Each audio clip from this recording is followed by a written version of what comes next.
Novo Jornal, com Artur Albarrán, Bárbara Guimarães e Sofia Carvalho. Boa noite, está no ar o Grande Jornal. Grande, aliás, o Novo Jornal.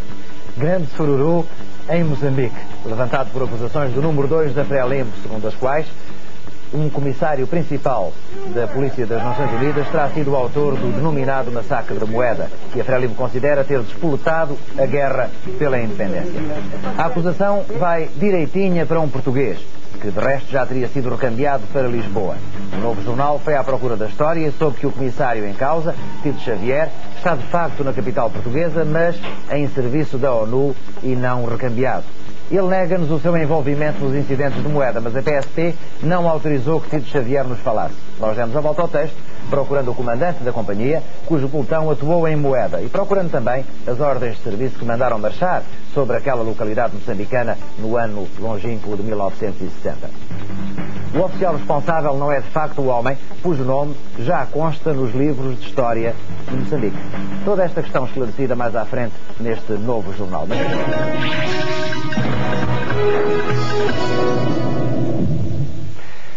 Marcelino dos Santos, número 2 da Frelimo, num comício, acusou um oficial português, Tito Xavier, em serviço nas forças das Nações Unidas naquele país, aliás, de ter sido o responsável pelo massacre de Moeda em 1960. Nós conseguimos a gravação feita pela televisão de Moçambique das declarações de Marcelino dos Santos e vamos mostrá-la agora.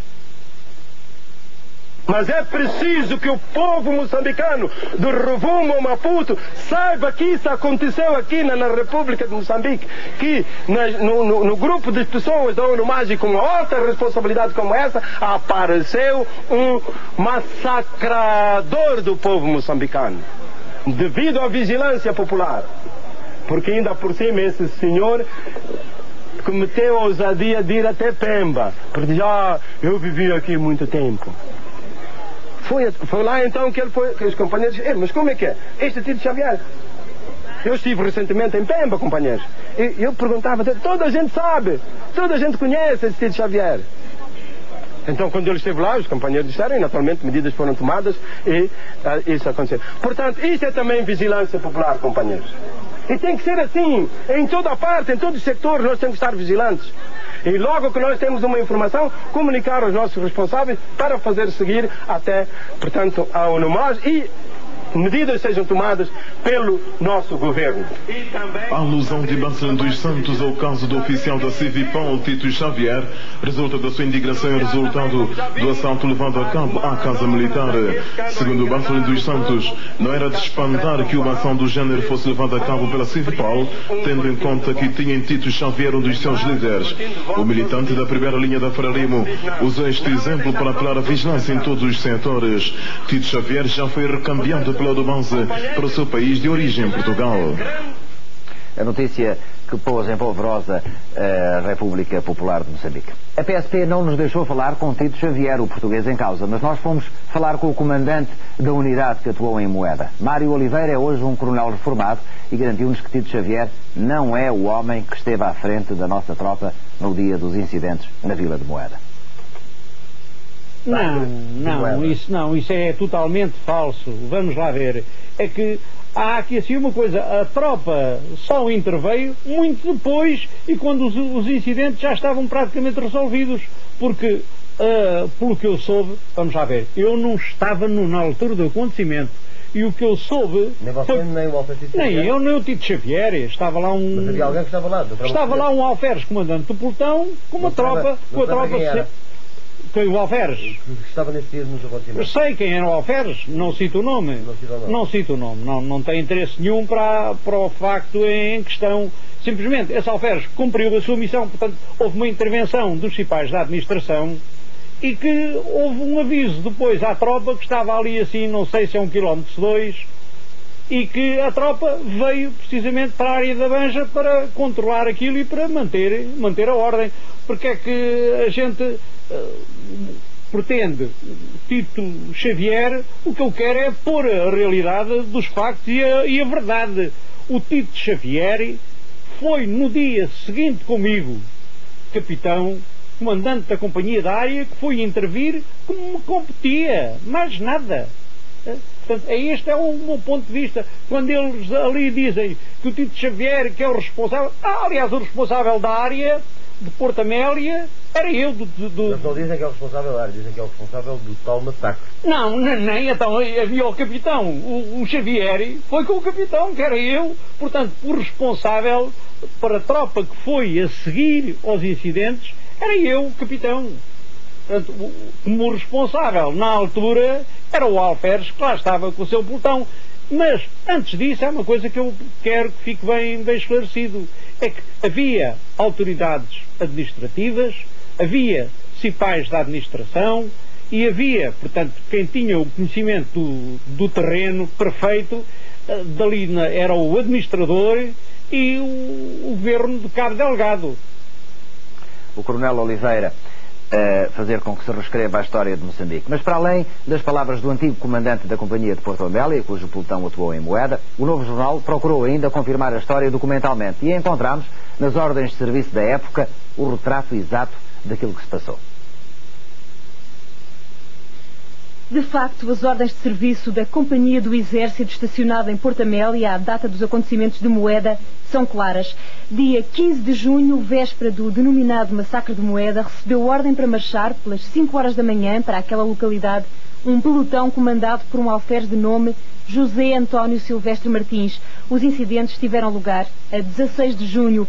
Só no dia a seguir, 17 de junho, às 2 horas da manhã, Tito Lívio Xavier vai para Moeda como o próprio comandante da companhia, o então capitão Mário Vasco de Oliveira.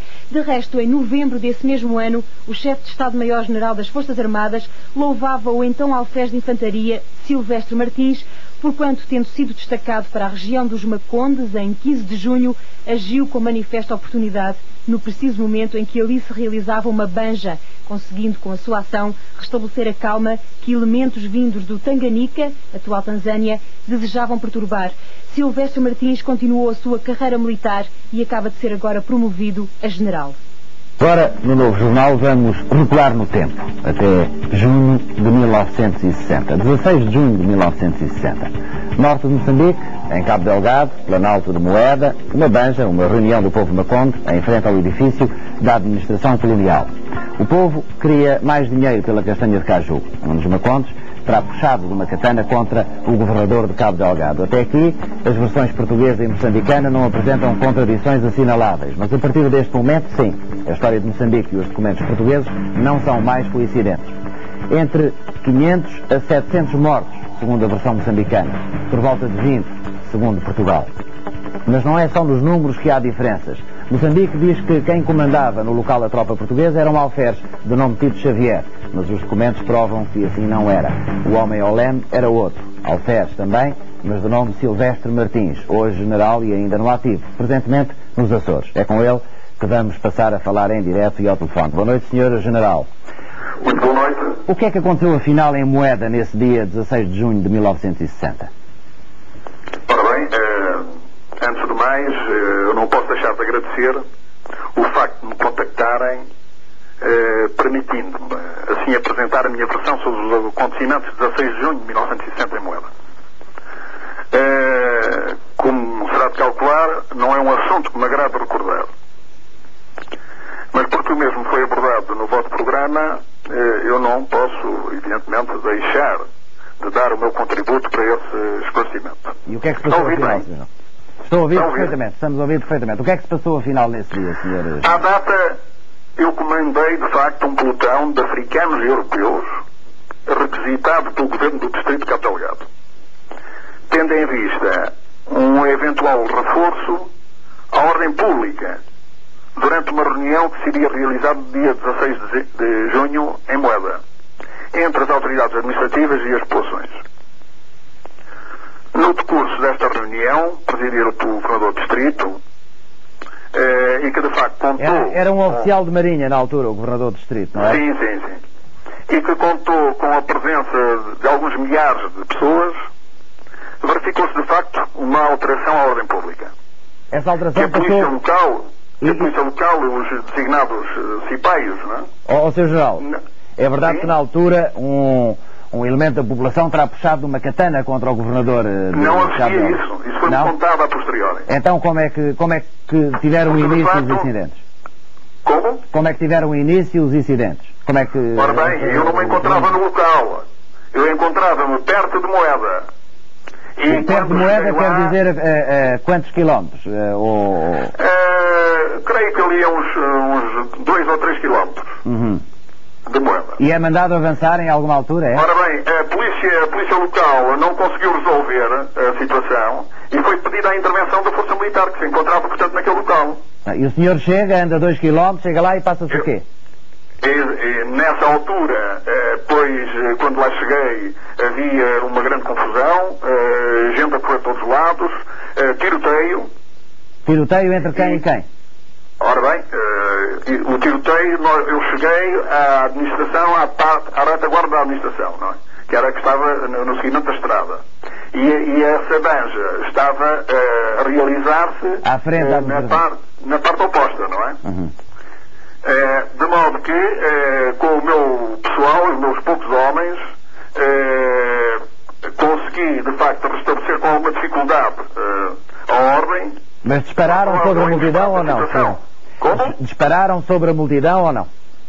Não disparámos sobre a multidão. Lançámos inicialmente granadas lacrimogéneas, que tínhamos requisitado até à Polícia de Segurança Pública, e depois fizemos umas rajadas para o ar.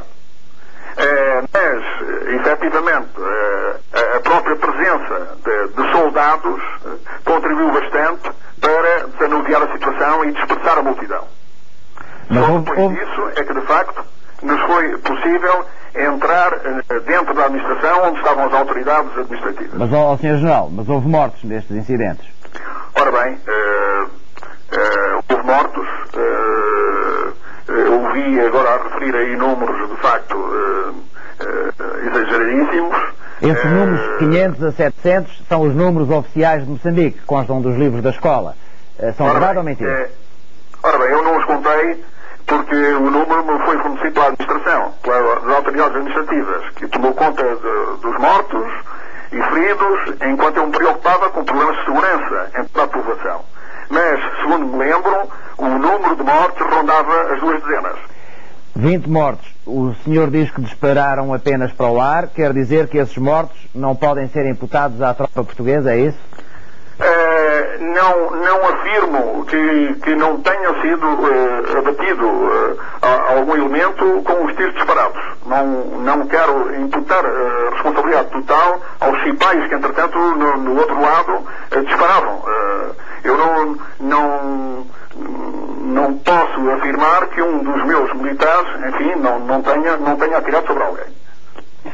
Sr. General, uma última pergunta. Porquê é que acha que há uma diferença tão grande entre o número de mortos indicado pelas autoridades portuguesas e aquele afirmado pela história oficial de Moçambique? Ora bem, eu compreendo perfeitamente essa versão e não lhes posso de maneira nenhuma levar a mal. Todos os povos avolumam determinados acontecimentos para construir a sua história. Nós já fizemos o mesmo.